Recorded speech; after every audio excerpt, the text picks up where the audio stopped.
everyone, Victoria here from Lemons and Lime. Welcome back to my channel. If you're old, welcome if you're new. Today I want to talk about my top tips for having a successful and productive doctor's appointment, how to prepare and make those appointments worth your time and get the most out of them. I have been around the block many times and seen many doctors. I've been dealing with a chronic illness for 5.5 years, and so I've kind of learned, I have a routine. I have learned my tips and tricks for making appointments as successful as possible for both the doctor and myself to get the most out of them and try and keep moving forward with my treatment.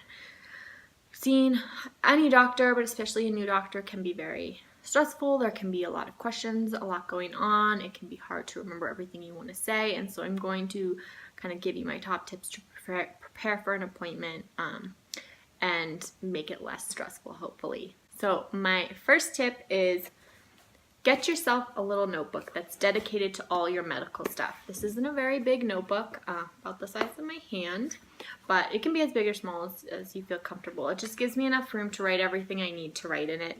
But that's my first tip, is get yourself a notebook that's completely dedicated to your medical stuff. You're not writing other things in it. It goes with you to every appointment.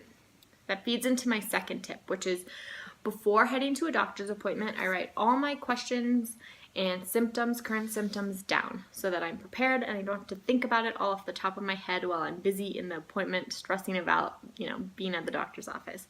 So before every appointment, I write down the doctor, the appointment, immunologist or Dr. XYZ, and the date of that appointment. I write down under that my top current symptoms or the symptoms that are most worrisome to me that I want to talk to the doctor about. And then I write down my questions that I want to make sure that I remember to ask the doctor, whether that's about, why am I reacting this way to this medication? Or I'd like to try, what do you think about this treatment? I think it's an option we should try. Any questions I have, like should we be testing for this disease or should I test my blood levels for my iron, whatever it is. I write all of that down before my appointment so I'm prepared and ready to go.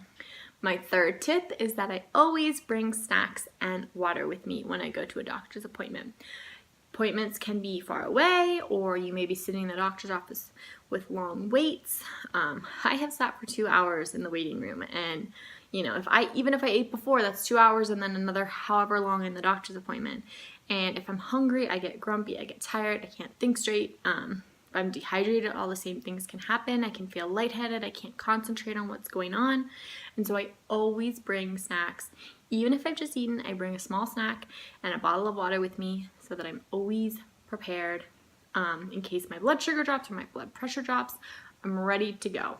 And I don't have to worry about that being a concern. I don't have to worry about rushing out of the appointment because I'm hungry or worry about being hungry in an appointment. It's one less thing to worry about. So you've written down all your questions and concerns, and then I basically draw a line. It usually takes up half a page. I draw a line, and then underneath I write all of the notes from the doctor's appointment. So I take notes while I'm at my appointment so that I don't, walk out of there and be like, oh crap, what did he say?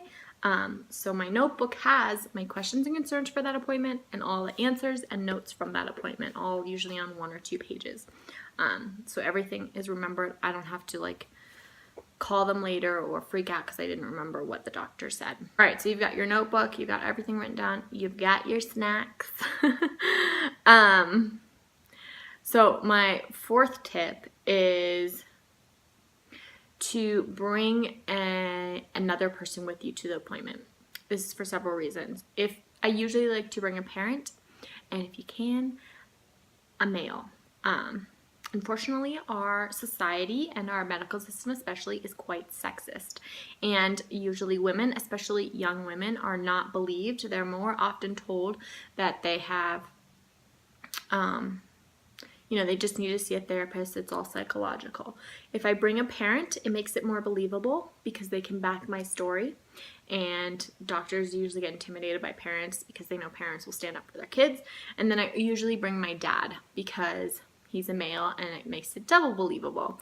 So you can bring your significant other, your boyfriend, your husband, partner, a parent, but I suggest bringing someone else, if you can, a male, for those reasons. But also I like to bring someone else that's healthy, because if I am having a rough day, they can help articulate my thoughts. They can help to remember everything that the doctor is saying so I can write it down correctly, or they can take notes while the doctor and I are talking, or, you know, the doctor is examining me or whatever. So having another person, if you can, an older male, is especially helpful. Someone older than you.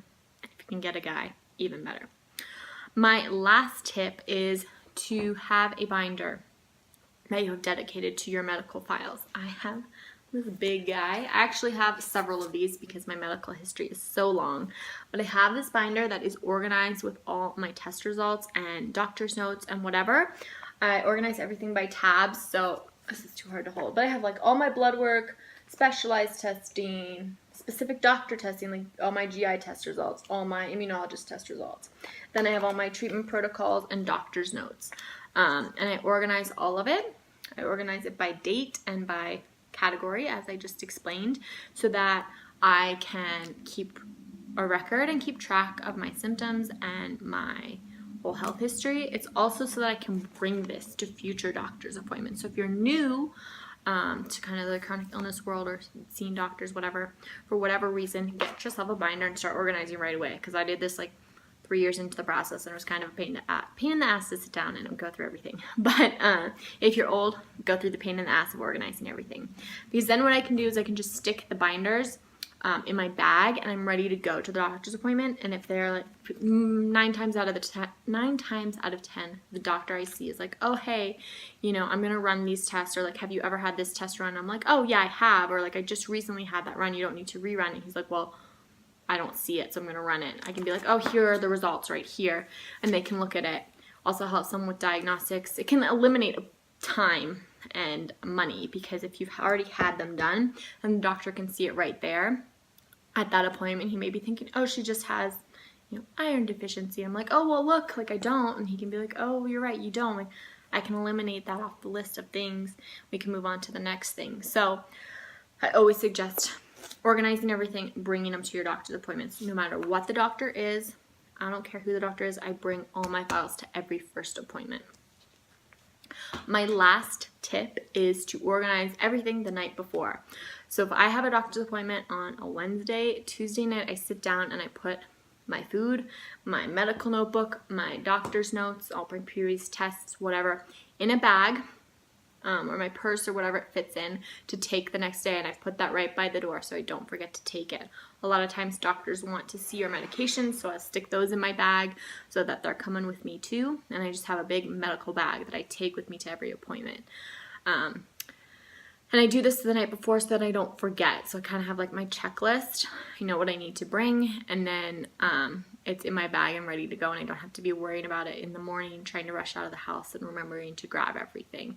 And then if everything's in the bag the night before and I wake up, I'm like, oh, I should take this, you know, then I can just throw it in the bag. So that's my last tip, is have everything, have like your medical bag. Basically, it's kind of like being pregnant.